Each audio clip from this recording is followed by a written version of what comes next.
Have you ever been told you think too much? Or maybe you've noticed a friend who seems to live in their own world, constantly lost in thought. Well, today we're diving deep into the minds of these individuals, the deep thinkers. What makes them tick? What are their unique strengths, and what challenges do they face? This isn't just about being smart. It's a whole different way of processing the world. So if you've ever felt like you're wired a bit differently, or you're just curious about the inner workings of the human mind, stick around. We're about to explore the fascinating psychology of deep thinkers. First off, what does it even mean to be a deep thinker?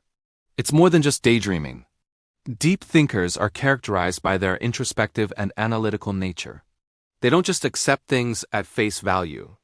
Instead, they constantly question, analyze, and seek to understand the underlying principles and connections in everything. They're the ones asking why. When everyone else is content with what, this isn't a conscious choice. It's their default mode of operation. Their minds are like intricate webs, constantly weaving together new information with old knowledge, searching for patterns and deeper meaning. If you find yourself replaying conversations in your head, not out of anxiety, but to understand the nuances, or if you spend hours pondering life's big questions, you might just be one. One of the defining traits of a deep thinker is their love for solitude. Now, this doesn't mean they're antisocial or lonely. Far from it. For them, solitude is not emptiness. It's a sanctuary. It's the quiet space they need to recharge and process the constant stream of information their minds absorb. Imagine your brain is a supercomputer running complex simulations all day. You'd need some downtime to cool off and defragment, right? That's what solitude is for a deep thinker. It's where they can connect with their own thoughts without the distraction of external noise. It's their creative incubator, where ideas are born and complex problems are solved. So if you have a friend who often turns down social gatherings to just be alone, don't take it personally. They're likely just tending to their inner world. Another key characteristic is their incredible observational skills. Deep thinkers are like human detectives.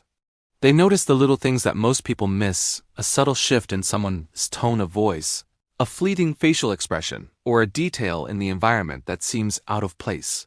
This isn't because they have superhuman vision. It's because their minds are wired to gather as much data as possible. They are constantly scanning their surroundings, absorbing information, and filing it away for later analysis.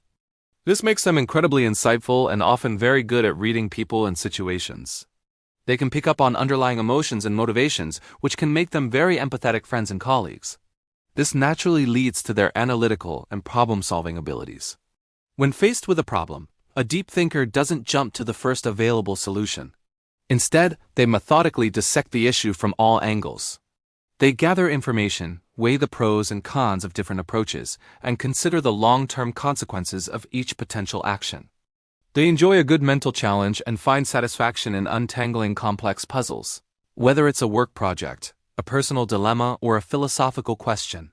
This systematic approach means that when they finally do propose a solution, it's usually well-researched, thoughtful, and robust.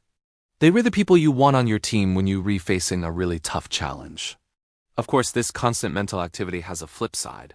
Deep thinkers are highly susceptible to overthinking and analysis paralysis. Their desire to find the perfect solution can sometimes lead them to get stuck in a loop of endless deliberation. They might weigh so many variables and consider so many what-ifs that they become paralyzed and unable to make a decision at all. This can be frustrating for them and for the people around them. Something as simple as choosing a restaurant for dinner can become a complex cost-benefit analysis. It's the downside of having a brain that's always trying to optimize everything. They have to learn to strike a balance between thoughtful consideration and taking decisive action. Another challenge for deep thinkers is navigating social situations. Because their minds are always a few steps ahead, they can sometimes find small talk excruciatingly boring. They crave deep, meaningful conversations about ideas, theories, and feelings. They want to connect with people on a substantial level, not just skim the surface. This can sometimes make them appear aloof, distant, or even arrogant in casual social settings. It's not that they think they're better than anyone else. It's just that their minds are hungry for more intellectual stimulation than typical chit-chat can provide. Finding like-minded individuals who share their love for deep conversation is incredibly important for their well-being. Furthermore, their high level of self-awareness and introspection means they are their own harshest critics.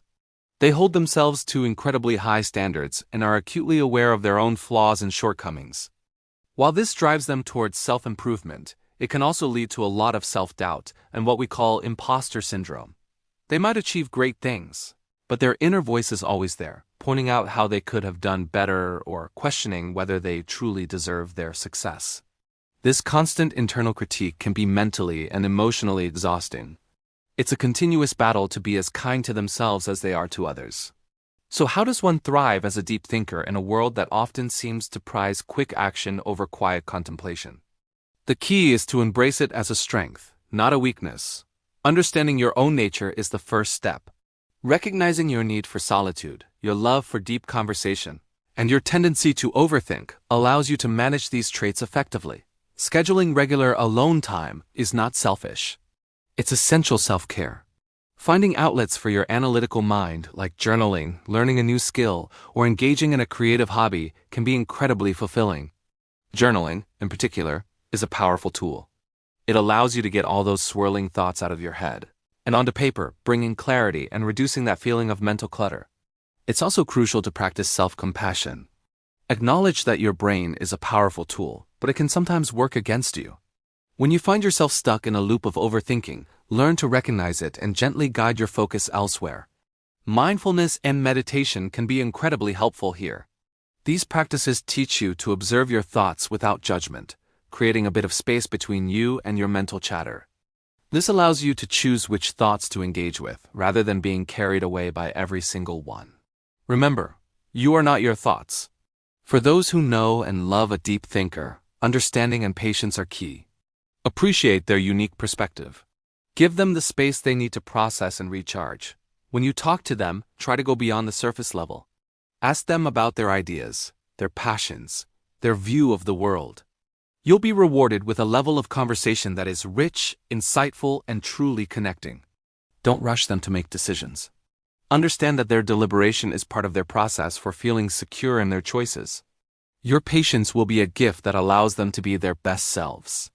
In the end, being a deep thinker is a unique and powerful way of experiencing the world.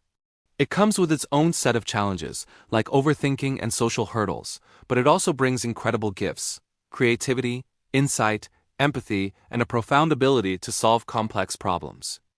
Our world needs deep thinkers.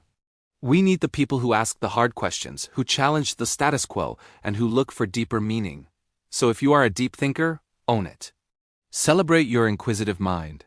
And if you know a deep thinker, appreciate the depth they bring to your life. Thank you so much for joining me on this exploration into the mind of the deep thinker. I hope this gave you some valuable insights. If any of this resonated with you, let me know in the comments below. I'd love to hear your experiences. And don't forget to like this video and subscribe for more content on psychology and self-understanding. Thanks for watching, and I'll see you in the next one.